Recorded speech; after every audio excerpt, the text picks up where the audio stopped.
Pernahkah anda fikir, apakah yang kita boleh buat dengan duit RM10 ini? RM10 ini. Tuan-tuan dan puan baik beringat, musim Covid ni belanja kena cermat. Beli makanan ikan arwana, baik beli barang dapur.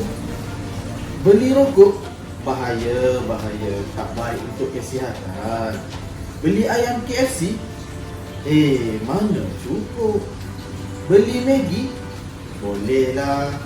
Hai, nak belanja pun susah, kena fikir 100 kali. Sesal dahulu pendapatan, sesal kemudian tidak berguna. Boleh saya nak kongsi sedikit pandangan? Tahukah tuan-tuan dan puan, dengan duit RM10 kita dapat melanggan online learning Zoom A untuk anak kita selama setahun. RM10 sahaja setahun, tuan-tuan. Nombor 1, Zoom A menyediakan 450,000 contoh soalan latih tubi bagi bahasa Melayu, bahasa Inggeris, matematik dan sains. Sama dengan kita beli 450 buah buku kerja dengan duit RM10. Nombor 2, Zoom A menyediakan 600 judul buku cerita dalam bahasa Melayu, bahasa Inggeris, bahasa Tamil dan bahasa Mandarin. RM10 dapat beli 600 buah buku cerita. Berbaloi. Macam mana, tuan-tuan? Saya rasa tuan-tuan bolehlah mula melanggan hari ini juga. Zoom A, online learning sekolah rendah yang tercanggih di Malaysia, mengandungi 450,000 contoh soalan topikal, soalan kelong dan soalan kebak.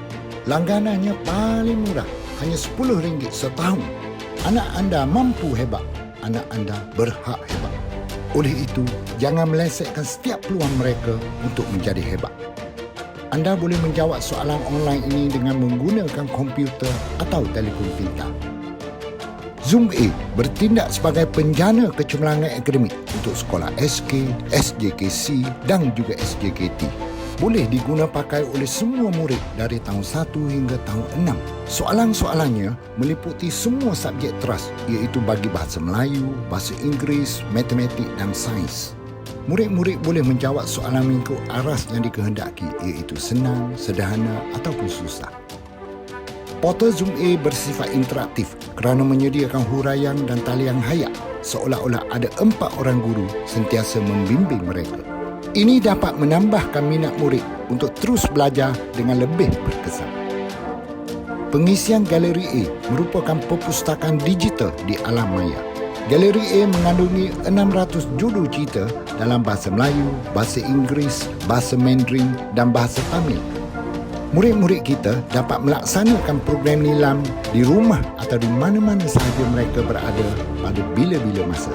Di penghujung setiap cerita juga disediakan nilai murni yang boleh dipelajari oleh murid-murid kita. Pilihlah buku cerita yang anda minati dari perpustakaan digital ini. Pengisian WebMel menyediakan e-Mel peribadi yang percuma untuk setiap pengguna. Manakala pengisian WebEdit pula menyediakan domain percuma untuk melatih murid-murid kita membina laman.